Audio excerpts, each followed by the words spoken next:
अच्छा, अब देखो ये हमारा हिस्ट्री का लास्ट टॉपिक है, रिलेशंस। ये बहुत अच्छे से हमें करना है क्योंकि काफी सारी कंफ्यूजन कंफ्यूजन भी हो सकती है इसमें। लेकिन मैं इंपॉर्टेंट वाले बता दूंगी कि ज्यादा अच्छे कौन से करने हैं। ऑब्वियसली पाकिस्तान इंडिया सबसे ज्यादा इंपॉर्टेंट है क्योंकि हमारी पूरी हिस्ट्री ही पाकिस्तान और इंडिया के रिलेशंस पर ही है ऑलमोस्ट। तो सबसे ज्यादा वही इंपॉर्टेंट है, फिर बता दूंगी। लेकिन करने सारे ही है, ठीक है। फिर उसके बाद हमारी I think, I don't know ये कौन सी क्लास है हमारी, फोर्थ है या फिफ्थ है। बट फिर हमें पूरा हिस्ट्री का जो सेक्शन 3 का बाकी रिवीजन रहता है वो करना है। और फिर उसके बाद टेस्ट है, राइट। तो जी। होपफुली हो जाएंगी चीजें। चलो लेट्स स्टार्ट। तो अब हम करने जा रहे हैं पाकिस्तान इंडिया के रिलेशंस। और हमें पता है कि पाकिस्तान इंडिया के रिलेशंस ज्यादातर बुरे ही रहते हैं, अच्छे बहुत कम होते हैं एवर सिंस द इंडिपेंडेंस, ठीक है। तो रिलेशंस कभी भी पाकिस्तान इंडिया के बहुत स्टेबल नहीं रहे। Since the partition the main thorn between the good relations have been the Kashmir issue, जिसपे ऊपर हम अभी तक लड़ रहे हैं, राइट। पार्टीशन के हम्म। बाद कश्मीर इशू हुआ, उस पर वॉर भी हुई, फिर अभी भी कश्मीर के ऊपर वॉर हुई। तो Kashmir has been the main bone of contention between the two, over which the two sides have fought various wars. In 1948, right after the independence, there was a war because of the forceful accession of Hindu Maharaja to India. आपको ये बात पता होगी कि कश्मीर की जो majority population थी वो मुसलमानों की थी। लेकिन जो महाराजा था हम्म। कश्मीर का वो हिंदू था, तो उसने बाद में जो है वो इंडिया को सरेंडर कर दिया था कश्मीर। तो ये जो है बहुत बड़ी कॉन्फ्लिक्ट की रीजन बनी थी। और फिर कश्मीर का इशू फौरन भी हुआ था कि कश्मीरी मुसलमानों को जो है वो निकाला गया था कश्मीर से और उनको पाकिस्तान भेज दिया गया था, जिसपे फिर पाकिस्तान ने एक्शन लिया था और फिर एक वॉर हुई थी। तो ये उस वॉर की बात हो रही है। फिर UNO ordered a ceasefire promising to hold plebiscite, but over till now no such plebiscite has been organized. यानी सीज फायर हो जाता है इंडिया पाकिस्तान के बीच में, लेकिन वो कोई फाइनल उसका जो है डिसीजन नहीं निकल पाता कश्मीर का। ठीक है। फिर नेक्स्ट दूसरा हम्म। हमें कब मसला हुआ कश्मीर का, 1965 में there was another war on the same issue, resulting from the Pakistani tries to free Kashmir by force as after the Indo China war. The Pakistan army had believed that these events showed that Indians had no stomach for a fight, thus began to think in terms of military solution to the Kashmir dispute. The Indians, however, dropped their objections to Western military aid and began a vigorous rearmament campaign after humiliating defeat they suffered at the hands of Chinese. The stage was now set for a military showdown between India and Pakistan. तो इतनी सारी English, इतनी सारी बातें। इसमें आपके लिए main बात यह है कि 1965 में कश्मीर और पाकिस्तान की दोबारा से एक वॉर हुई थी। जो कि आपको याद होगा कि हमने ये अयूब खान के टाइम पे की थी, जिसमें अयूब खान हम्म। ने बताया था पाकिस्तान को कि वॉर जो है वो पाकिस्तान जीता है, जबकि इन एक्चुअल वॉर कोई भी नहीं जीता था। ये वाली 1965 की वॉर थोड़ा सा याद आ रहा है, 1965 का टाइम अयूब खान, उसने हमें गलत बताया था कि हम्म। पाकिस्तान जीता है जबकि कोई नहीं जीता था। तो इतनी सारी इंग्लिश याद करने की जरूरत नहीं है बिकॉज ये आप ऑलरेडी कर चुकी हो। तो ये हम अयूब खान के जमाने वाले कश्मीर इशू पढ़ रहे हैं, तो कोई नई चीज नहीं पढ़ रहे। उसके बाद फिर हमें 1971 में फॉल ऑफ ढाका भी पता है, जो बांग्लादेश और ईस्ट पाकिस्तान, यानी जो अब current Bangladesh, east Pakistan west Pakistan की आपस में लड़ाई हो गई थी। ये किसके टाइम पर हुई थी, याद है? कौन सा उस वक्त हमारे पास आर्मी स्टाफ था, chief of army staff? Yahya Khan. तो याया खान ने क्या किया था, याद है? इलेक्शंस होने थे। इलेक्शंस होने थे, उसने जो है वो फ्लड आ गया था ईस्ट पाकिस्तान में, जो उसने इलेक्शन की डेट को आगे कर दिया था। फिर इलेक्शंस में वो वाली साइड शेख मुजीबुर रहमान की जीती थी। लेकिन याया खान ने जो है वो फिर डिले किया था नेशनल असेंबली को खोलने में, जिसकी वजह से एक सिविल वॉर जो है वो शुरू हो गई थी between east and west Pakistan. फिर तुम आपको याद होगा हम्म। कि वहाँ पे जो है वो आर्मी ने टेक ओवर कर लिया था। फिर उसके बाद जो है वो पाकिस्तान, यानी जो अभी हमारा वाला पाकिस्तान है, उसने इंडिया पर अटैक किया, इंडिया ने बांग्ला यानी ईस्ट पाकिस्तान पर अटैक किया। और फिर वो जो है वो 2 दिन बाद उसको इंडिपेंडेंट कर दिया था एज बांग्लादेश, राइट। तो वो मतलब ये सब वो एयर्स हम रिकॉल, एक तरीके से रिवीजन समझ लो कि कब कब पाकिस्तान और इंडिया के बीच में अड़ीबाजी हुई है, राइट। तो फिर India had the golden chance to cut down its rivals. They availed the opportunity and separated the two wings of its enemy. India also had grievances over Pakistan involvement in defense act with USA. ये भी हम करेंगे, अभी आगे आएगा. But USA confirmed India that this was only against any communist aggression. तो India और पाकिस्तान के रिलेशंस हैं जिसमें हम पहला कश्मीर का इशू है, राइट, जो कि इंडिपेंडेंस के फौरन बाद होता है, जिसमें कश्मीर जो है वो किसको दे दिया गया, इंडिया को दे दिया गया, जबकि कश्मीर की पॉपुलेशन ज्यादातर मुसलमानों की थी. फिर दोबारा जो सेकेंड इशू है 1965 में, वो भी कश्मीर के ऊपर होता है. फिर थर्ड इशू पाकिस्तान इंडिया का कब होता है, 1971 में, फॉल ऑफ ढाका, जिसमें इंडिया की इन्वॉल्वमेंट से ईस्ट पाकिस्तान को इंडिपेंडेंस मिल गई एज बांग्लादेश. ठीक है, तो ये 3 इश्यूज अभी तक हमने करे, और ये तीनों आप ऑलरेडी पढ़ चुकी हो, तो this is like a sort of revision. ठीक है, कोई चीज इसमें जो ना क्लियर. ठीक है, अच्छा, अब आ जाओ next. Pakistan was shocked when India tested its nuclear device in Rajasthan in 1974. अच्छा, अब ये थोड़ा सा इंपॉर्टेंट चीज है. 1974 में इंडिया ने अपने आप को जो है एक न्यूक्लियर कंट्री यानी डिक्लेयर करने के वो बहुत करीब आ गया था, बिकॉज 1974 में इंडिया में क्या हो रहे थे, न्यूक्लियर टेस्ट हो रहे थे. So Pakistan's relation with India further deteriorated. Both countries stepped up their nuclear development programs. तो यानी इंडिया ने पहले अपना न्यूक्लियर डेवलपमेंट प्रोग्राम किया था, और फिर इसको देखा देखी पाकिस्तान, क्योंकि उसका नेबर है जो कि हर वक्त वॉर पे होता है, तो फिर पाकिस्तान ने भी अपना न्यूक्लियर प्रोग्राम जो है वो स्टार्ट कर दिया था. ठीक है, तो 1974 में पहले किसने अपना टेस्ट किया, न्यूक्लियर पावर, इंडिया ने. ठीक है, उसकी वजह से इनके रिलेशन जो है वो फर्दर खराब हुए थे, कि पाकिस्तान को डर था कि कभी भी इंडिया जो है वो न्यूक्लियर वॉर पाकिस्तान के साथ कर सकता है, और 1974 में पाकिस्तान न्यूक्लियर कंट्री नहीं था.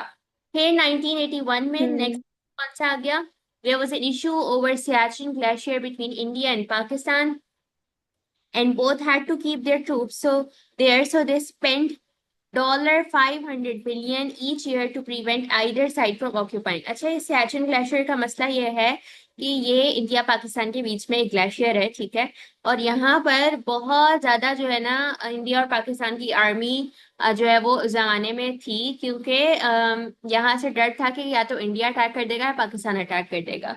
तो दोनों साइड्स को जो है वो प्रोटेक्ट करने के लिए अपने आप को $500 million ईच ईयर, यानी हर साल इतनी बड़ी अमाउंट स्पेंड करनी पड़ती थी आर्मी के ऊपर, वेपनरी के ऊपर, ताकि इस वाले पार्ट से जो है वो अटैक ना हो. ठीक है, तो सियाचिन ग्लेशियर एक और मसला है. 1974 का मसला एक नया मसला आप पढ़ियो, 1981 का मसला एक नया मसला पढ़ियो. ठीक है, फिर इन मई 1990 India shocked the world by testing 5 nuclear devices. Just a few weeks later, Pakistan detonated its own nuclear devices in Rasco Hills. This initiated the nuclear arms race between the two states, which continue to this date. तो पहले देखो उन्होंने test कब किया India ने, 1974 में. 1998 पे उन्होंने अपने आप को कंफर्म कर दिया था कि ये एक न्यूक्लियर कंट्री बन गए हैं, और साइलेंटली पाकिस्तान ने भी फिर अपना न्यूक्लियर प्रोग्राम पे काम करना शुरू कर दिया था.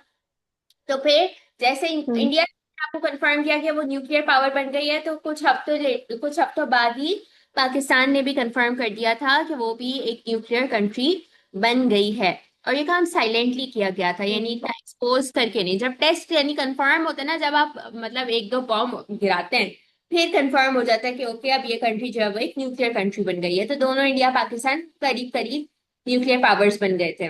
अच्छा, फिर 1980s, India accused Pakistan in helping separatist elements of Sikhs who were demanding a separate homeland. अच्छा, सिख कम्युनिटी आपको याद होगी कि सिख कम्युनिटी इंडिया के पंजाब में है. इंडिया का जो प्रोविंस पंजाब है वहां पर कम्युनिटी रहती है. तो सिख कम्युनिटी को, क्योंकि जब मुसलमानों को अपना सेपरेट कंट्री मिला था, तो सिख कम्युनिटी भी चाहती थी कि उनका भी एक सेपरेट होमलैंड हो. तो 1980 के जमाने में इंडिया ने पाकिस्तान पे एक्यूज किया था कि ये लोग जो है ना वो किसी तरीके से सिख कम्युनिटी को हेल्प आउट करते हैं, ताकि वो लोग अपनी डिमांड्स को फुलफिल कर सके सेपरेट होमलैंड की. लेकिन पाकिस्तान ने इस एलिगेशन को रिजेक्ट किया था. तो ये कंफर्म नहीं है कि ये सिर्फ एलिगेशन थी या सच में पाकिस्तान ऐसा कर रहा था. लेकिन 1980 में फर्दर रिलेशंस इस वजह से भी खराब हुए थे, क्योंकि इंडिया को लगता था कि पाकिस्तान जो है वो इंडियन सिख्स को या इंडियन पंजाब को जो है वो सेपरेट करना चाहता है, यानी एक सेपरेट कंट्री बनाना चाहता है. Then later on, the aftermath of the assassination of Indira Gandhi had adverse effects on relations with India. Rajiv, son of Indira Gandhi, again accused Pakistan for his mother's killing. Both sides were almost on the brink of an undeclared war. अच्छा, फिर इंदिरा गांधी जो है वो गांधी की जो है वो बेटी थी, तो ये जो है वो मर गई थी। तो फिर उनके बेटे ने जो है वो फिर इल्जाम लगा दिया था पाकिस्तान के ऊपर कि इनकी मदर को जो है वो पाकिस्तान की तरफ से जो है वो मारा गया है। फिर India started exercises near borders of Pakistan, but it was a great master stroke of Zia which save the two countries from war. तो अभी तक हमने क्या क्या मसले पढ़े? दो कश्मीर के, एक फॉल ऑफ ढाका, थर्ड ये तीन इश्यूज आपने कर दिए, ठीक है। Fourth issue nuclear development programme का हमने किया। फिफ्थ इशू हमने कौन सा किया? ये सिख वाला किया कि सिख के ऊपर जो है वो पाकिस्तान पे एक्यूजेशन लगाई गई थी कि पाकिस्तान जो है वो इंडियन सिख्स को हेल्प कर रहा है एक सेपरेट होमलैंड बनाने में। फिर इंदिरा गांधी के मर्डर का इल्जाम भी किसके ऊपर आ गया? पाकिस्तान के ऊपर आ गया। और क्या हमने किया था? सियाचिन ग्लेशियर में 500 मिलियन जो है वो दोनों कंट्रीज स्पेंड कर रही थी। तो हमने अभी तक 7 इश्यूज कर लिए, ठीक है। ये 7 अभी याद रखना, मैं दोबारा पूछूंगी। अच्छा, फिर आ जाओ कारगिल कॉन्फ्लिक्ट पे। कारगिल कॉन्फ्लिक्ट इन 1999 हुआ। Further pumped on the Indo पाक hostility in April 1999, Muslims Kashmiri guerrillas crossed the line of control and captured the Indian occupied towns of Kargil and Dras. The Pak government, however, denied any involvement. In May, India launched a counterattack during which it fired over 250,000 shells and rockets. Two of its aircraft also crossed into Pakistan airspace, and one was shot down. The Kargil conflict was a major blow to a Pakistan-India relations. अच्छा, ये Kargil conflict जो है ना, ये आपको 4 marks के लिए पता होना चाहिए, ठीक है। ये मैं भी आपको एक्सप्लेन करी हूँ, लेकिन ये जो है ये अलग से भी पूछ लिया जाता है। आपको याद होगा कि ये अभी जब नवाज शरीफ का लास्ट टेन्योर कर रहे थे तो उसमें कारगिल कॉन्फ्लिक्ट आया था। मैंने आपको कहा था कि मैं रिलेशंस में कारगिल कॉन्फ्लिक्ट ये हुआ था कि हमें पता है कि फॉर एग्जांपल ये कश्मीर है, ठीक है। कश्मीर के दो हिस्से हैं, एक है इंडियन ऑक्यूपाइड कश्मीर, ठीक है, इंडियन ऑक्यूपाइड कश्मीर, और एक है आजाद कश्मीर जो कि पाकिस्तान का पार्ट है, ठीक है। तो आजाद हम्म। कश्मीर, कुछ जो मुसलमान थे ना आजाद कश्मीर के कुछ मुसलमान, उन्होंने यहाँ पे है ना बीच में लाइन ऑफ कंट्रोल है, लाइन ऑफ कंट्रोल जो है वो स्टैब्लिश करती है कि ये वाला पार्ट इंडिया का है, ये वाला पार्ट पाकिस्तान का है। तो जो आजाद कश्मीर यानी जो पाकिस्तान वाला कश्मीर है, उसके कुछ जो मुसलमान थे, उन्होंने लाइन ऑफ कंट्रोल को क्रॉस किया और उन्होंने इंडियन ऑक्यूपाइड टाउन्स यानी इंडियन ऑक्यूपाइड कश्मीर के ये वाले टाउन्स कारगिल और द्रास को ऑक्यूपाई कर दिया था। तो फिर लेकिन इस पे पाकिस्तान गवर्नमेंट ने कहा कि हमारी इसमें इन्वॉल्वमेंट नहीं है। और फिर एज अ रिजल्ट, क्योंकि ऑब्वियसली जब आप उनके ऊपर अटैक करोगे तो फिर इंडिया भी तो कुछ ना कुछ करेगा ना, तो इंडिया ने काउंटर अटैक में क्या किया? 250,000 शेल्स और रॉकेट्स जो है वो पाकिस्तान के ऊपर उन्होंने चलाए। और दो उसके एयरक्राफ्ट जो है यानी इंडिया के दो एयरक्राफ्ट पाकिस्तानी एयर स्पेस में भी आए थे, उसमें से एक जो है वो शॉट डाउन भी हो गया था। तो कारगिल कॉन्फ्लिक्ट जो है ना, वो आपको पता होना चाहिए इसमें क्या हुआ था। आजाद कश्मीर के जो मुस्लिम्स थे उन्होंने लाइन ऑफ कंट्रोल को क्रॉस करके इंडियन ऑक्यूपाइड कश्मीर में दो टाउन्स पे कैप्चर कर लिया था, कारगिल और द्रास में, जिसके ऊपर पाकिस्तानी गवर्नमेंट ने कहा था कि हमारी कोई इन्वॉल्वमेंट नहीं है। लेकिन फिर इंडिया ने as a counter attack 250,000 shells और रॉकेट्स चलाए। उससे क्या हुआ? उसके अलावा क्या हुआ कि उनके इंडिया के दो एयरक्राफ्ट जो हैं वो पाकिस्तान की एयर स्पेस में भी आए, एक उसमें से शॉट डाउन हो गया। तो ये जो है वो एक बहुत इवेंट हुआ था कारगिल कॉन्फ्लिक्ट, जिससे पाकिस्तान और इंडिया के रिलेशंस और फर्दर खराब हुए थे, ठीक है। जी।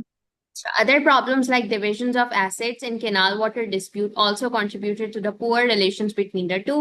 In April 1950, there was a formal agreement called the Minorities Agreement signed between Liaquat Ali Khan and Nehru. ये आपको याद होगा, हमने पढ़ा था लियाकत नेहरू पैक्ट। लियाकत नेहरू पैक्ट, इसमें ये हुआ था कि जो रिलीजियस माइनॉरिटीज है दोनों गवर्नमेंट्स उसको प्रोटेक्ट करेंगी। और इसमें जो है वो वॉर प्रिजनर्स काफी ज्यादा रिलीज हुए थे। तो खैर लियाकत नेहरू पैक्ट में all you need to remember is कि दोनों साइड्स ने प्रॉमिस किया था कि रिलीजियस माइनॉरिटीज को सेफ गार्ड किया जाएगा, ठीक है। हम्म। Moreover, another agreement had also been reached in December 1948, which allowed for a neutral tribunal to demarcate the exact borders between East Bengal and Assam. The Tashkent Agreement, जो मैं इतना skip कर रही हूँ ना वो इतना जरूरी नहीं है, ठीक है। The Tashkent Agreement of hmm. 1960 and 1965 war helped these two states to agree to resolve disputes peacefully. The Simla Agreement was also a major step in developing good ties between the two states. India agreed to free 90,000 war prisoners of Pakistan, and Pakistan agreed to talk over Kashmir issue bilaterally and not going to the world community. अच्छा, अब ये वाला important है। हम्म। सिमला agreement आपको याद है? हमने किया था सिमला अग्रीमेंट भुट्टो के टाइम पर। भुट्टो का जो जी। टाइम था उसमें हमने सिमला एग्रीमेंट किया था, जो कि जुल्फिकार अली भुट्टो ने साइन किया था इंडिया में जाकर। और उसमें ये हुआ था कि इंडिया ने अग्री किया था कि जो वॉर के प्रिजनर्स हैं 90,000 यानी पाकिस्तानी जो इन लोगों ने कैप्चर किए थे, उन्होंने वो रिलीज कर दिए थे। और पाकिस्तान ने अग्री किया था कि कश्मीर का इशू अब दो कंट्रीज आपस में बैठ के बात कर लेंगी, instead of going to the world, यानी इंटरनेशनल कम्युनिटी में जाने के बजाय कश्मीर इशू जो है वो इंडिया पाकिस्तान आपस में रिजॉल्व कर लेंगी। तो ये वाला आपको ज्यादा अच्छे से पता होना चाहिए, शिमला अग्रीमेंट आपको पता होना चाहिए। एक्चुअली जो जो चीजें हमने अपने टॉपिक्स में करी है ना इंडिया पाकिस्तान के बीच में, हमें वो पता होनी चाहिए, ठीक है। लेकिन इसमें कारगिल जो है वो जी। इम्पोर्टेंट, तो कारगिल हम नहीं स्किप करेंगे। बाकी सब जो है वो जो इसमें जो गैर जरूरी है उस पर मैं इतनी बात ही नहीं करूंगी, ठीक है। तो ये सब चीजें जो है ना वो हाँ। आप देख। फिर Indus water treaty 1960 also help in establishment of good relations. लेकिन आपको पता है कि हर ट्रीटी जो है इन लोगों ने अल्टीमेटली वो ब्रेक ही करी है, ठीक है। तो अब हमने पाकिस्तान इंडिया के रिलेशंस में सबसे पहले हमारा आपको क्या क्या मसले पता होने चाहिए। जो 1948 का कश्मीर इशू था, ठीक है, कश्मीर इशू हम्म। पता आपको। फिर दोबारा कश्मीर इशू हुआ, वो आपको पता होना चाहिए, जो कि अयूब खान के टाइम पर हुआ, ठीक है, सही है। हम्म। इसमें दोनों साइड्स में से कोई भी जी। नहीं जीता। फिर आपको थर्ड क्या इशू पता होना चाहिए, 1971 में जो फॉल ऑफ यानी ढाका हुआ था, और इसमें कैसे इंडिया की इन्वॉल्वमेंट हुई थी, फॉल ऑफ ढाका आपको बहुत अच्छे से पता होना चाहिए, ठीक है। फिर आपको सही है। न्यूक्लियर प्रोग्राम्स पता होने चाहिए कि कब जो उन्होंने अपने आप को न्यूक्लियर पावर डिक्लेयर किया था, ठीक है, ये बहुत जी। इंपॉर्टेंट है। उसके बाद आपको सियाचिन ग्लेशियर पता होना चाहिए कि सियाचिन ग्लेशियर पे क्योंकि एक बहुत बड़ा अमाउंट लगता है इंडिया पाकिस्तान का प्रोटेक्ट करने के लिए, $500 million each year to protect either sides. तो सियाचिन ग्लेशियर अलग से पता होना चाहिए, कारगिल कॉन्फ्लिक्ट अलग से पता होना चाहिए, क्योंकि ये दो वो चीजें जो हमने अपने टॉपिक्स में नहीं करी है, ठीक है। तो ये दो इंपॉर्टेंट हैं जो कि आपको वैसे पता होने चाहिए रिलेशंस के हिसाब से। 6 हो गई बातें। और सेवेंथ में आपको और क्या जी। पता होना चाहिए, शिमला अग्रीमेंट पता होना चाहिए, ठीक है। शिमला अग्रीमेंट जी। पता, शिमला अग्रीमेंट में क्या हुआ था। थोड़ा सा लियाकत नेहरू पैक्ट भी अगर आपको पता होगा तो कोई हर्ज नहीं है। इसमें कोई ऐसी इंपॉर्टेंट बात नहीं हुई थी लियाकत नेहरू पैक्ट में। बस यही था कि दोनों साइड जो है वो माइनॉरिटीज को प्रोटेक्ट करेंगी, ठीक है। लियाकत नेहरू पैक्ट पता होना चाहिए। और शिमला अग्रीमेंट हो गया। हाँ, बस ये 7 इश्यूज आप कर लो तो ये आपका इंडिया पाकिस्तान के रिलेशंस हो जाएंगे, ठीक है। सही है।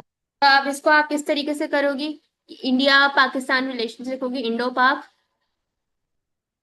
रिलेशंस, ठीक है। और ये जो जिस तरीके से हम एरो बना के ऐसे करते हैं ना, ये वाला, इसमें ये 7 हम्म। अपने जो इश्यूज को यानी 7 जो हमने रिलेशंस इनके पढ़े ना वो पढ़ लेना इस तरीके से, ठीक है। सही है। फिर आ जाओ यूएसएसआर। अच्छा, अब यूएसएसआर जो है ना वो है रशिया, ठीक है। यूएसएसआर क्या है, रशिया है। तो हम्म। ये पाकिस्तान और रशिया, अच्छा, दुनिया में ना दो पावर्स हैं।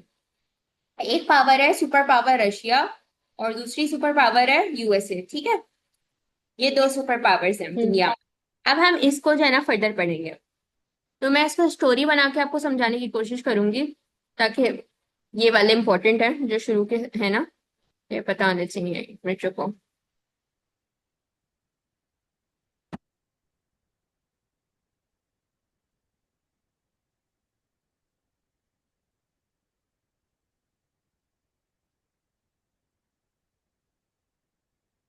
अच्छा, पाकिस्तान, एक मिनट।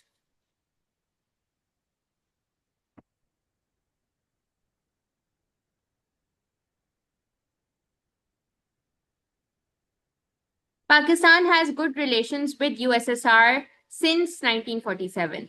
यानी पाकिस्तान और रशिया के अपने पाकिस्तान की इंडिपेंडेंस से ही बहुत अच्छे रिलेशंस हैं।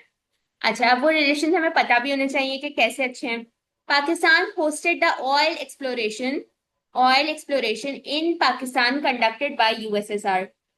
तो सबसे पहले रशिया ने जो है वो हेल्प आउट किया था पाकिस्तान को कि पाकिस्तान किसी तरीके से अपनी कंट्री के विद इन ऑयल को एक्सप्लोर कर ले। तो ये किसने फैसिलिटेट किया था, ये फैसिलिटेट किया था रशिया ने, ठीक है। Number one, oil exploration Pakistan में किसने फैसिलिटेट करवाई है?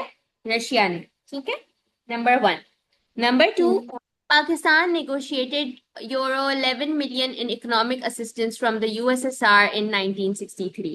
यानी इतना जो है वो 11 मिलियन के करीब इकोनॉमिक असिस्टेंस कहाँ से आई है?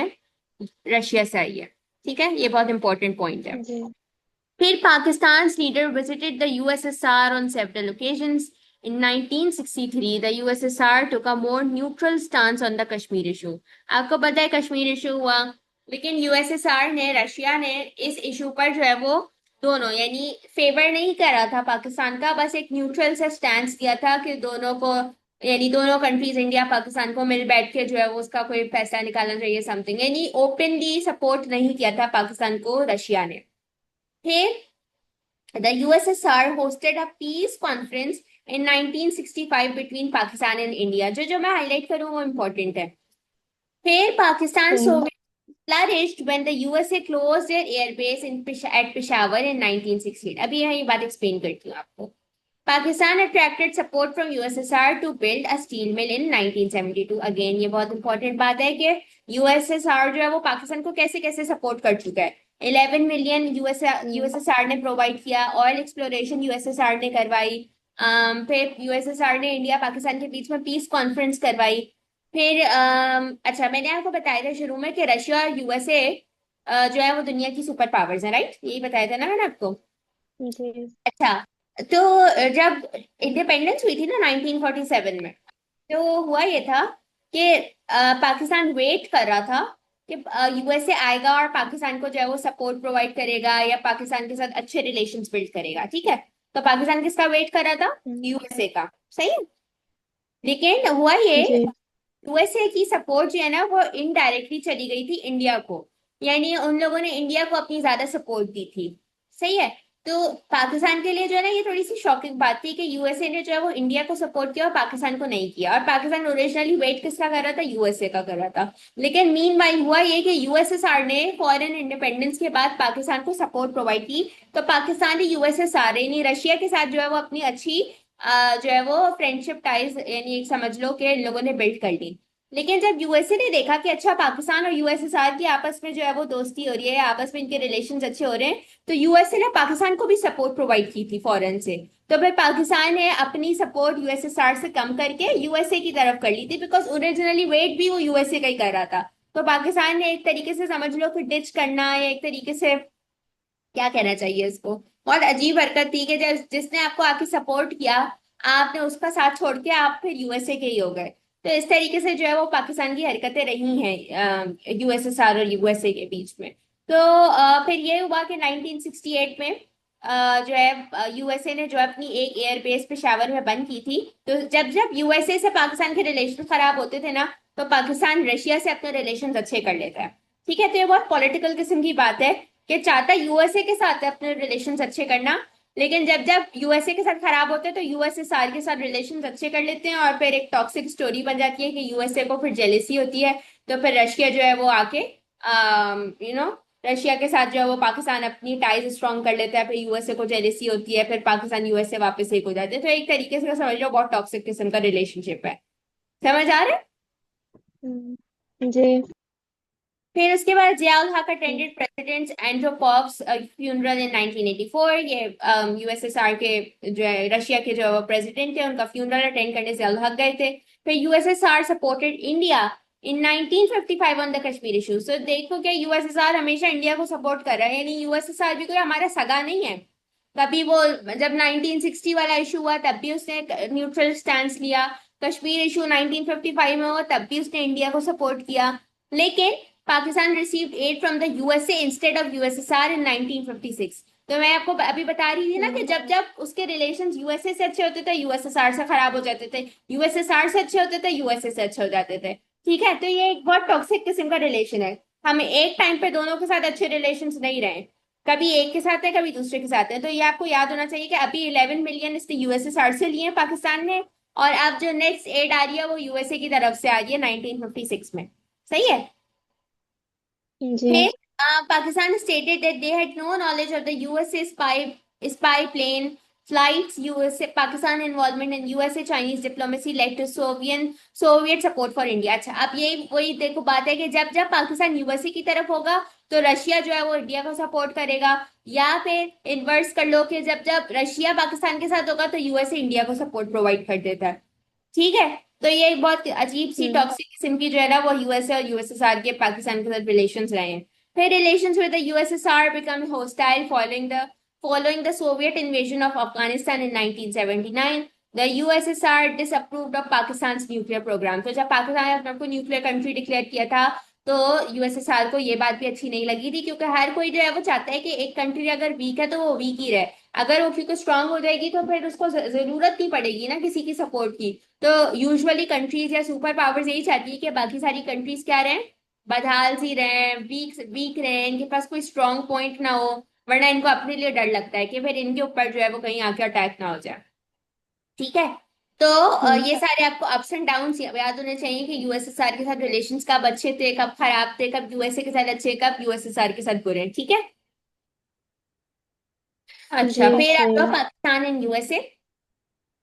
अच्छा, वो पाकिस्तान एंड यूएसएसआर के रिलेशंस भी ऑल ओवर एरोस पे कर लेना ताकि वो जो है वो आपको इजीली याद हो जाए। इसी तरीके से लिखना पाक और यूएसएसआर। ठीक है। और फिर जब जब हम्म रिलेशंस अच्छे हो रहे हैं जब जब खराब हो रहे हैं, कौन से इवेंट पे अच्छे हैं कौन से पे खराब है, वो आप लिख लेना ऑल ओवर करके।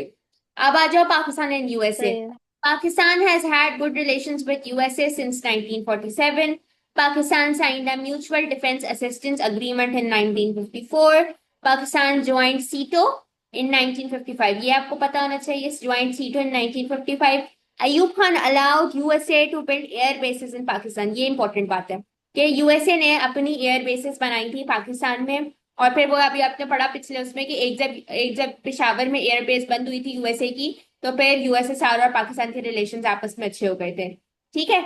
तो वो भी को हम्म रिलेशन में सब चीजें याद होनी चाहिए। फिर USA gave 8 packages of $1.6 billion spread over 5 years in 1981 and $4.2 billion in 1986। तो ये एट के नंबर याद होने चाहिए, कितनी कितनी एट जो है वो मिली यूएसएसआर से यूएसए से। तो president Clinton restored sales of aircraft to Pakistan in 1993। यानी वहाँ के यूएसए के जो प्रेसिडेंट थे उन्होंने एयरक्राफ्ट की सेल्स पाकिस्तान को जो है वो इंक्रीज कर दी थी या रिस्टोर कर दी थी।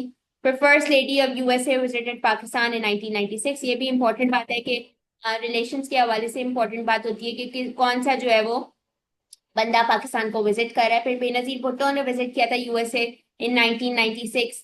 फिर USA reimbursed Pakistan for the F-16 payments and provided military equipment worth $388 billion in 1996। I know ये थोड़ा सा बोरिंग है लेकिन ये जो वैल्यूज है ना ये इंपॉर्टेंट वैल्यूज हैं। तो जहाँ जो जो जो मार्क करी हो ना ये इंपॉर्टेंट है, ये आपको पता होने चाहिए। सही है। सही है। अच्छा, फिर USA provided military equipment to India during its war with China in 1962। Pakistan turned away from USA to China for friendship in 1962। अच्छा, आप देखो वही बात है ना कि जब यूएसए इंडिया को सपोर्ट प्रोवाइड करेगा तो पाकिस्तान नाराज हो जाएगा, जब यूएसए पाकिस्तान को सपोर्ट प्रोवाइड करेगा तो इंडिया नाराज हो जाएगा। तो ये एक बहुत अजीब टॉक्सिक किस्म की फ्रेंडशिप है जो कि जब यूएसए ने, अच्छा वॉर किसकी चल रही है, इंडिया चाइना की, है ना। वॉर किसकी है, इंडिया और चाइना जी की। मसला किसको हो रहा है, पाकिस्तान को। भाई जब तुम्हारा मसला ही नहीं है, जब इन दो दो अलग कंट्रीज आपस में लड़ रही हैं, यूएसए ने अगर मिलिट्री इक्विपमेंट दे दिया इंडिया को तो हमें क्या मुसीबत हो गई, हमें भी मुसीबत हो गई। हमें मुसीबत हुई तो हमने क्या किया, हमने कहा जिससे इंडिया लड़ रहा है उससे जाके जल्दी से दोस्ती कर लो। तो हमने चाइना से जाके दोस्ती कर ली 1962 में। The same year India and China were over war. समझ आ रही है कि हम भी कोई कम नहीं है टॉक्सिसिटी में, हम भी खूब टॉक्सिक हैं।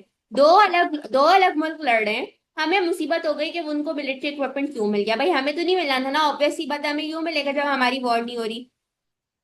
फिर यूएसए प्लेस जी embargo on India and Pakistan in 1965। ये इंपॉर्टेंट बात नहीं है। फिर यूएसए एड, ये इंपॉर्टेंट बात है, USA aid was suspended in 1977 and 1979 during Ziaul Haq rule. ये आपको याद होगा, जियाउल हक का रूल नहीं था इस टाइम पर, ये जुल्फिकार अली भुट्टो का रूल था।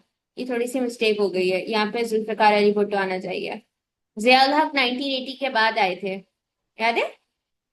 सही है। जी तो यहाँ पे यूएस ने अपनी एड सस्पेंड कर दी थी, लेकिन फिर अफगान मेरेकल हुआ था। आपको याद होगा जब यूएस और अफगानिस्तान की आपस में वॉर हो गई थी, तो फिर अफगान मेरेकल से जो है वो एड काफी ज्यादा आई थी। जब भी हम पीछे वैल्यूज पढ़कर आए हैं, हम्म। सारी एड जो है वो फिर हमें अफगान मेरेकल से मिल गई थी। At the end of the Afghan conflict USA would not declare Pakistan nuclear free and block aid. अच्छा, फिर से एड ब्लॉक कर दी। पहले एड दी, फिर एड ब्लॉक कर दी। जब पाकिस्तान का पता चला ना कि पाकिस्तान न्यूक्लियर प्रोग्राम के ऊपर वर्किंग कर रहा है, तो फिर से उन्होंने क्या किया, एड ब्लॉक कर दी। और फिर जब उनको पता बिल्कुल पक्का पक्का हो गया कि पाकिस्तान रुक ही नहीं रहा है अपने न्यूक्लियर प्रोग्राम के ऊपर, तो 1992 में यूएसए ने जो है वो इकोनॉमिक सैंक्शंस लगा दी थी पाकिस्तान के ऊपर। फिर USA also objected to Pakistan nuclear test. मतलब देखो, ये यूएसए और यूएसएसआर आपको एड दे देंगे। वो कहेंगे कि एक मुल्क है, गरीब सा है, गरीब ही रहे, लेकिन अपने आप को स्ट्रांग ना करे। तो इन लोगों की ये चालाकियां होती है कि अगर एक मुल्क अपने आप को स्ट्रांग कर रहा है, तो उनको डर लगता है कि ये हमारे ऊपर अटैक कर दें। इसलिए यूएसएसआर ने भी और यूएसए दोनों ने पाकिस्तान के न्यूक्लियर प्रोग्राम को सपोर्ट नहीं किया था। दोनों ने ऑब्जेक्शन किया था। हम्म। इंपॉर्टेंट बातें हैं कि एक एक मुल्क अगर एक मुल्क को हाँ एड दे देंगे, पर वो एड हमारे अगेंस्ट नहीं यूज होनी चाहिए। वो एड जब उनको न्यूक्लियर पावर ना बनाते हैं, वरना क्या होगा, वो मुल्क ज्यादा स्ट्रांग हो जाएगा। और वो ज्यादा स्ट्रांग हो जाएगा तो इनको अपने लिए डर लगता है। ठीक है। हम्म। फिर आता है पाकिस्तान बांग्लादेश। सही। इंपॉर्टेंट है क्योंकि हम इतना ज्यादा 1971 में फॉल ऑफ ढाका पढ़ते हैं। हमने पढ़ा था शेख मुजीबुर रहमान को हमने अरेस्ट कर लिया। तो ये सब चीजें हमें इसलिए पता होनी चाहिए। पाकिस्तान बांग्लादेश का रिलेशन हम पढ़कर आ चुके हैं, तो ये भी एक सॉर्ट ऑफ रिवीजन ही है। अच्छा, पाकिस्तान ने फिर ऑफिशियली हम्म। कर लिया था बांग्लादेश को 1974 में एज अ कंट्री। फिर जुल्फिकार अली भुट्टो बांग्लादेश गए भी थे 1974 में मिलने के लिए। Cooperation on trade, tourism and media were negotiated. These two countries exchange ambassadors. Trade between the two countries increase in 1980s। ये बात पता होनी चाहिए कि 1974 में पाकिस्तान ने रिकॉग्नाइज कर लिया था बांग्लादेश को। 1980 में दोनों के बीच में ट्रेड शुरू हो गई थी। फिर Pakistan provided humanitarian aid to Bangladesh on several occasions. Strong ties exist between the two countries as fellow Muslim nations. तो हाँ, अब जो है वो रिलेशंस जो है वो काफी इंप्रूव हो गए हैं, लेकिन एज मुस्लिम नेशंस इंप्रूव हुए हैं कि दोनों जो है वो मुस्लिम्स थे। लेकिन हम्म। 1971 में जो है वो रिलेशंस बहुत खराब थे, लेकिन टाइम के साथ वो इम्प्रूव हो गए। फिर resettlement into issues in 1971 over the return of people in each country. There was a problem of reallocating assets. There were continuing resettlement issues of the non-Bengali population in Bangladesh. Pakistan withdrew from Commonwealth in 1972 in protest at British recognition of Bangladesh. तो आपको याद होगा कि Commonwealth में वापस से जो है वो बेनजीर भुट्टो ले गई थी। कॉमनवेल्थ से हम निकल गए थे, फिर हमें वापस बेनजीर भुट्टो कॉमनवेल्थ में ले आई थी। क्योंकि ब्रिटिश ने जो है वो बांग्लादेश को रिकॉग्नाइज कर लिया था एज अ कंट्री, तो एज अ प्रोटेस्ट पाकिस्तान ने फिर यहाँ से अपने आप को निकलवा लिया था। अच्छा, फिर आ जाओ पाकिस्तान। हम एक साथ की कॉमनवेल्थ है क्या? अभी आएगा, यूके का रिलेशंस में हम पढ़ेंगे कॉमनवेल्थ को, ठीक है। सही है। Pakistan and China. हाँ, पाकिस्तान और चाइना के रिलेशंस हमेशा ही अच्छे रहे। Support for China joining the UN in 1952 following China's support of Pakistan's Kashmir policy showed that two countries were willing to work together. Boundary issues settled in 1963 agreement showed the two countries were looking to the future rather than the past. Trade developed in 1960 a 60 million long-term interest-free loan regarding import of machinery. China permitted PIA to use any Chinese airport in 1963, increasing movement and trade between the two countries. ये important बात है कि China ने पाकिस्तान को जो है, पाकिस्तान की जो इंटरनेशनल एयरलाइन है यानी गवर्नमेंट ओन जो है PIA, उसको चाइनीज एयरपोर्ट यूज करने की इजाजत मिल गई थी, ताकि दोनों कंट्रीज के बीच में जो ट्रेड है वो इम्प्रूव किया जा सके। फिर increase number of visitors from China, journalist, engineer, scientist. यानी ये हमें पता है कि पाकिस्तान में बहुत ज्यादा अगर टूरिस्ट आते हैं तो वो चाइना की तरफ से ही आते हैं, क्योंकि वो जो है यहाँ पे बिजनेस अपॉर्चुनिटीज के लिए आते हैं, क्योंकि हमारे पास पोर्ट है ना। तो जो सी पैक है, तो हमेशा से हम्म। पाकिस्तान और चाइना के रिलेशंस हमेशा अच्छे रहे हैं। फिर चाइना gave Pakistan सही। support during the 1965 war with India, including military aid, which indicated strong relationship. तो 1965 की वॉर में भी सपोर्ट किया, और अभी जो हमारी वॉर हुई थी लेटेस्ट अभी मई में, तब भी चाइना ने पाकिस्तान को सपोर्ट किया था। तो पाकिस्तान और चाइना जो है वो हमेशा एलीज ही रहे हैं। फिर इन हम्म। 1970 Karakoram Highway provided the first road link and opened two countries up to trade and tourism. पहले PIA को चाइनीज एयरपोर्ट मिला, फिर काराकोरम हाईवे से इनके पास रोड लिंक भी आ गया ट्रेड के लिए। ठीक है, तो ट्रेडिंग पॉइंट ऑफ व्यू के लिए रोड लिंक भी इंपॉर्टेंट होता है और एयर बेस भी इंपॉर्टेंट होती है, तो दोनों जो है वो चाइना ने प्रोवाइड की थी। फिर in 1986 a nuclear power treaty was signed indicating the wish of the two countries to be allies and work together।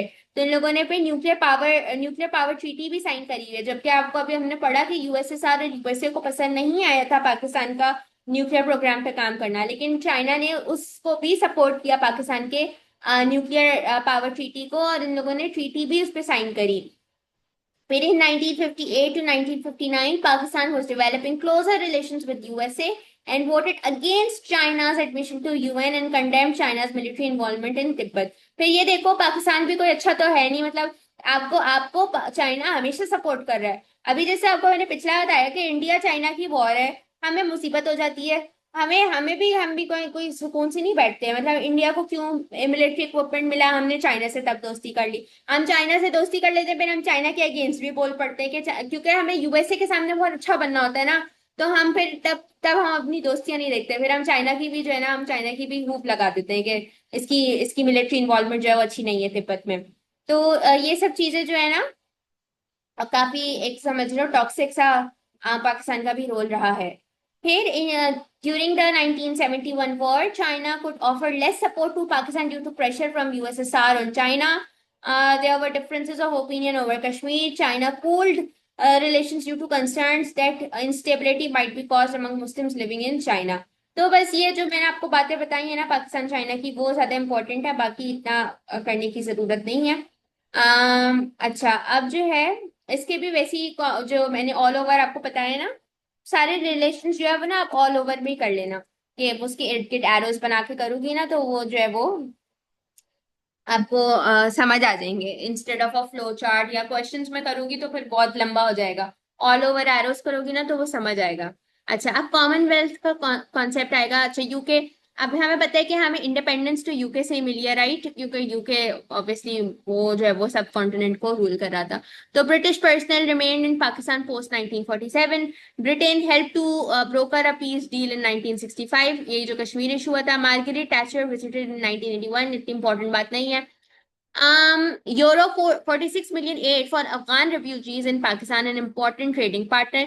अच्छा, अब कॉमनवेल्थ मेंबर अंटिल 1971, और उसके बाद हमने जो है वो कॉमनवेल्थ से रिजाइन कर दिया था क्योंकि यूके ने बांग्लादेश को एक कंट्री रिकॉग्नाइज करा था। अब कॉमनवेल्थ जो है ना, बेसिकली होता ये है कि कॉमनवेल्थ में ना 56 कंट्रीज जो है वो एग्जिस्ट करती हैं, और ये वो 56 कंट्रीज हैं जो कि प्रीवियसली ब्रिटिश एम्पायर के साथ एसोसिएटेड थी। और ये कॉमनवेल्थ जो है ना, ये जो है वो डेमोक्रेसी पीस के ऊपर काम करती है। ठीक है, तो बेसिकली कॉमनवेल्थ क्या है? कॉमनवेल्थ जो है वो कंट्रीज की एसोसिएशन है जो कि यूके के साथ पहले एसोसिएटेड थी।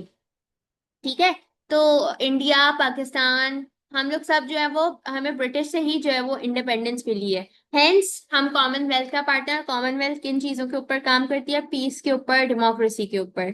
ठीक है, समझ आ रहा है? जी। फिर Britain supported Pakistan's support of Afghanistan during conflict with Russia and gave 30 million aid in support of Afghan refugees in Pakistan। तो ये आपको पता होना चाहिए कि हमें 30 मिलियन यूरो की एड मिली थी जब अफगान रिफ्यूजीज जो हैं वो पाकिस्तान में आए थे। फिर in 1986 there was some euro 376 million worth of trade between Pakistan। ये इंपॉर्टेंट बात है ना, ट्रेड की बात हमेशा इंपॉर्टेंट होती है। तो पाकिस्तान और यूके ने कितना आपस में ट्रेड किया है? Euro 376 million worth of trade between हुआ है पाकिस्तान और यूके। और फिर पाकिस्तान ने वापस से कॉमनवेल्थ को ज्वाइन करा था इन 1989। 1971 में जो है वो रिजाइन कर दिया था, फिर 1989 में वापस आ गया था। और आप 1986 में कितना ट्रेड हुआ है इन दोनों के बीच में? यूरो 376 मिलियन का। ठीक है, तो ये जो मैंने हाईलाइट किया ना चीजें, ये आपको पता होनी चाहिए। फिर ब्रिटेन रिफ्यूज सही। In Kashmir problems. Pakistan criticism overseas prices. I think ये सब छोड़ो, इतना इम्पोर्टेंट नहीं है। अच्छा, आप बेसिकली या तो क्वेश्चन देखो पाकिस्तान इंडिया का आता है।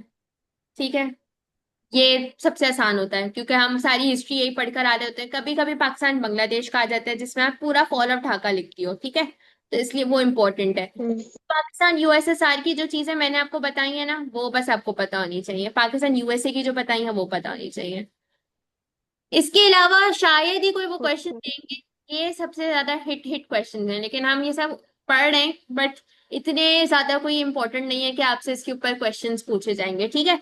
जो लिखे हैं ना बस वो ज्यादा अच्छे से कर लेना, बाकी जिस जो हाईलाइट करी हो ना जो चीजें, वो देख लेना, ठीक है। फिर आ जाओ पाकिस्तान और Iran. Hmm, Relation between both countries were good. Both countries joined Baghdad Pact in 1955. Baghdad Pact was to stop Soviet expansion in Middle East. ये इंपॉर्टेंट बात है कि रशिया क्योंकि एक्सपेंशन कर रहा था मिडिल ईस्ट में, तो एक पैक्ट साइन हुआ था बगदाद, उसका नाम है, मतलब सिटी बगदाद थी तो इसलिए बगदाद पैक्ट उसको कहते हैं। और बगदाद पैक्ट क्या था कि रशियन एक्सपेंशन को मिडिल ईस्ट में जो है वो रोका जा सके। United Kingdom, Iran and Pakistan joint and it was renamed to CENTO. अच्छा, पहले उसका पुराना नाम क्या है, बगदाद पैक्ट था, बगदाद पैक्ट से वो क्या हो गया, सेंटो हो गया, ठीक है। और ये क्या है, सेंटो, ये है कि सोवियत यानी रशियन एक्सपेंशन को मिडिल ईस्ट में रोका जा सके।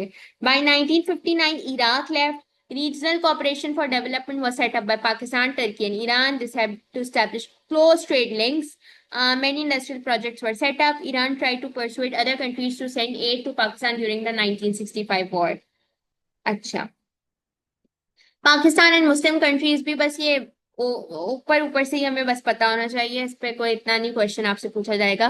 None of the Muslim countries had major disputes with Pakistan. Egypt, Saudi Arabia did not like Pakistan signing the Baghdad pact. In 1969, Pakistan joined with 24 other Muslim nations to form Organization of Islamic Countries.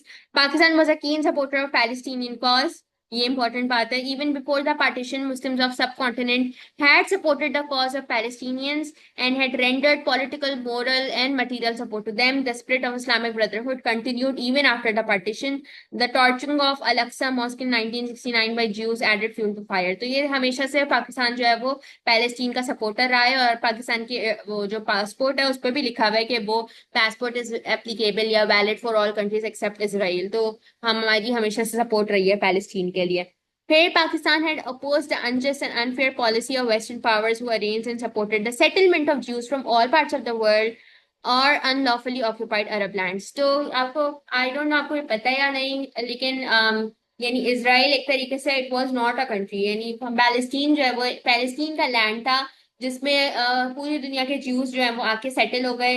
इन लोगों को as refugees लाया गया था। यानी ये लोग एक तरीके से समझो कि ये यूरोप से निकाले गए थे, और यूरोप से निकाले गए, इनको पैलेस्टीन के हिस्से में पार्ट मिला रहने के लिए, और ये लोग अब वहीं पे जो है वो सारा जेनोसाइड क्रिएट कर रहे हैं, वहीं के लोगों को मार धाड़ रहे हैं।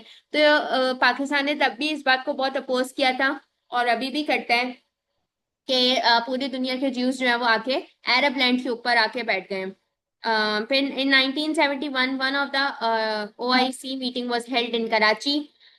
Pakistan supports the Palestinian problem.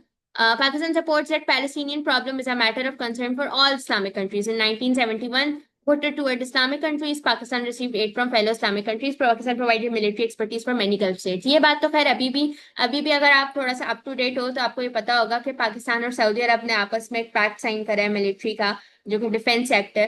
तो पाकिस्तान और का मुस्लिम कंट्रीज से भी हमेशा अच्छा ही रिलेशन रहा है, और अब पाकिस्तान और सऊदी अरब जो है वो एक दूसरे के बहुत स्ट्रॉन्ग एलीज बन गए इन टर्म्स ऑफ कि अगर एक कंट्री पर अटैक होगा तो वो दूसरी कंट्री पे भी अटैक माना जाएगा। तो पाकिस्तान के पूरे मुस्लिम कंट्रीज के साथ रिलेशन बहुत अच्छे हैं। और दूसरी बात यह है कि पाकिस्तान पहली ही मुस्लिम कंट्री है जो कि न्यूक्लियर पावर है, इसके अलावा कोई और मुस्लिम कंट्री न्यूक्लियर पावर नहीं है, इसलिए पाकिस्तान को जो है वो सारी मुस्लिम कंट्रीज जो है वो एक अच्छे उससे ही देखते हैं कि कभी ना कभी पाकिस्तान जो है वो उन कंट्रीज को भी सपोर्ट प्रोवाइड करेगा, और अब कर ही रहा है, जैसे सऊदी अरब के साथ जो डिफेंस एक्ट साइन हुआ है। पाकिस्तान एंड अफगानिस्तान, ये इसके रिलेशन थोड़े अजीब से रहते हैं क्योंकि अफगानिस्तान में बहुत ज्यादा तालिबान मूवमेंट है। तो ड्यूरिंग जाहिर शाह's time in office, relations between Afghanistan and Pakistan were friendly, and during the 1965 war remained neutral despite pressures from other powers. There were good relations when an Islamic foreign policy was introduced, leading to visits between both countries by Bhutto and later Ziaul Haq and Daud in 1970s. There was humane treatment in Afghanistan of Afghan refugees following outbreak of Afghan-Russian war. Afghanistan had territorial claims to part of the NWFP following establishment of Pakistan in 1947. Afghanistan voted against Pakistan joining UN in 1947. Afghanistan did not always adhere to a trade agreement with Pakistan. तो ये relations कभी अच्छे रहे हैं अफगानिस्तान के साथ, कभी बुरे रहे हैं। और मतलब हमने ही उनको ज्यादा जो है वो सपोर्ट प्रोवाइड किया है, क्योंकि वहां से बॉर्डर है अफगानिस्तान से। कितने लोग जो है वो आके एज रिफ्यूजी पाकिस्तान में सेटल हो जाते हैं, रहना शुरू कर देते हैं अपने आप का। फिर आई डोंट नो, इनका CNIC भी शायद बन जाता है, फिर पाकिस्तान इनको सिटीजनशिप भी दे देता है। तो पाकिस्तान प्रोवाइडिंग एंड पर ही रहता है अफगानिस्तान के, लेकिन अनफॉर्चुनेटली बहुत ज्यादा तालिबान मूवमेंट जो है वो अफगानिस्तान से आती है, और फिर पाकिस्तान का नाम लग जाता है कि हम जो है वो तालिबान को जो है वो रिफ्यूज प्रोवाइड कर देते हैं, या जो भी तालिबानिक एक्टिविटीज होती हैं वो उस तरफ से होती हैं, लेकिन पाकिस्तान का नाम आ जाता है। फिर Pakistan and UN was formed in 1945, United Nations. It has aims like saving world from future wars, ensuring basic human rights, establishing equal rights, and to ensure the countries respect international law. International Court of Justice is a court made up of 15 judges from various states. The three other UN organizations are UNESCO, ILO, and WHO. UNICEF plays a major role in providing community-based programs in teaching and child-related healthcare. IMF provide loans to developing countries. Probably आपने IMF का नाम काफी सुना होगा, क्योंकि IMF से हम काफी ज्यादा लोन लेते रहते हैं। तो 1947 में UN organise ceasefire between India and Pakistan over Kashmir issue. तो UN का बस इतना ही रोल है कि जब भी कोई कंट्री वॉर पे जाती है, लेकिन पैलेस्टीन के लिए कोई काम नहीं करती। मतलब अपने अपने फायदे के लिए काम करती है, इस तरीके से समझ लो। UN कोई बहुत बहुत मानी हुई चीज टाइप नहीं है। क्योंकि पैलेस्टीन में इतना जेनोसाइड हुआ, इतने लोगों को जो है वो मारा गया, तो UN ने कोई रोल प्ले नहीं किया। लेकिन इंडिया पाकिस्तान की वॉर होती है तो सीज फायर लगाने से सबसे पहले आ जाता है। But furthermore, on 1st April 1948, India had shut off the water supplies to Pakistan canal water dispute. UN has supported Pakistan by helping it draw a treaty with India, Indus Water Treaty. ये treaties बनती हैं, world bank आता है, UN आता है, सब आते हैं, सब इन्वॉल्व होते हैं। इंडिया फिर ब्रेक कर देता है, फिर कुछ भी नहीं हो पाता, फिर से सीज फायर हो जाता है। Pakistan was keen to play its role in supporting the independent struggle of several Asian and African countries, so to play its role as a peaceful nation against colonization, racial discrimination, territorial and regional aggression, Pakistan joined the UN in 1947. और इसके साथ जो है वो हमारे relations और section 3 और ये सारा कुछ हमारा खत्म हो गया है। मैं मुझे जो है ना, आप इस तरीके से करना कि एक तो वो आपने मुझे कंपैरेटिव चार्ट्स बनाकर देने, और आप मुझे जो है वो ऑल ओवर हम्म, बनाकर दोगी पाकिस्तान इंडिया के। ठीक है, जो इंपॉर्टेंट है बस मैं उनके बनवा रही हूँ, क्योंकि मुझे पता है कि बाकियों के क्वेश्चंस नहीं आते। पाकिस्तान इंडिया के आप बनाओगी ऑल ओवर, पाकिस्तान बांग्लादेश के ऑल ओवर बना लो। ठीक है, एक तरीके से आपका सही रिविजन है। हो जाएगा। पाकिस्तान USSR की कर लो, ये आ सकते हैं हम्म, USSR। पाकिस्तान USA कर लो, और नहीं। पाकिस्तान चाइना भी कर लो, अम, बस। ठीक है, सही है। इसके अलावा और जरूरत नहीं है। बाकी हल्का सा पढ़ लोगी ना बाकियों को तो वो भी काफी है, बस ये वाले जो है ना, ये 5 कंट्रीज के रिलेशंस आपको आने चाहिए।